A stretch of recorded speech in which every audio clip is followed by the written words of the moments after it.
Quand les médecins ont déclaré la fin, Dieu a parlé. Ce jour-là, dans un hôpital ordinaire, personne ne savait encore que la salle d'attente deviendrait le lieu d'un miracle. L'homme de Dieu était venu comme il le faisait chaque semaine. Sans bruit, sans caméra, sans discours.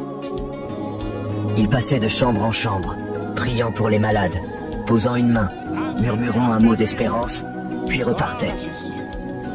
Après sa dernière visite, il s'assit dans la salle d'attente pour prier en silence. À quelques mètres de lui, un autre homme tournait en rond. Sa femme était entre la vie et la mort depuis des heures. Les médecins entraient et sortaient, le visage grave. Lui refusait encore d'y croire. « Elle va s'en sortir », répétait-il. Ils exagèrent toujours. Mais le déni céda vite la place à la colère. En voyant l'homme de Dieu prier, il explosa. « Arrêtez ça !» cria-t-il. « Vous croyez vraiment que prier va changer quelque chose ? Ma femme est en train de mourir. » L'homme de Dieu leva les yeux. Son visage était calme. « Je prie parce que c'est tout ce que je sais faire quand l'homme n'a plus de solution, » répondit-il doucement.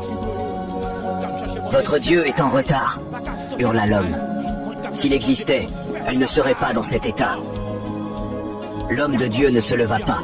Il ne répondit pas par la colère.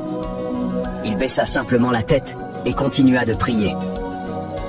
À cet instant précis, les portes du service s'ouvrirent brusquement. « Monsieur !» appela un médecin. « Votre femme vient de faire un arrêt cardiaque. » Le monde de l'homme s'écroula.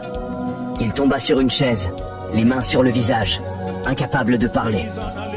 L'homme de Dieu se leva alors et s'approcha. « Puis-je prier pour elle ?» demanda-t-il calmement. Un long silence. « Faites-le » murmura l'homme. « Parce que moi, je n'ai plus de force. » L'homme de Dieu posa sa main contre la porte fermée et pria. Pas fort, pas longtemps, juste avec foi. Soudain, des cris éclatèrent derrière les murs.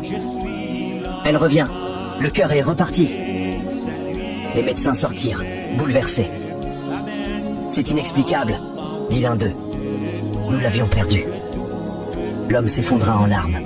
« Pardonnez-moi, » dit-il à l'homme de Dieu. J'étais en colère. L'homme de Dieu sourit avec douceur. Dieu comprend la colère. Il regarde surtout le cœur. Morale. La colère ne repousse pas Dieu. Il la traverse avec nous. La prière silencieuse peut ouvrir des portes que la médecine ferme. Quand l'homme atteint ses limites, Dieu commence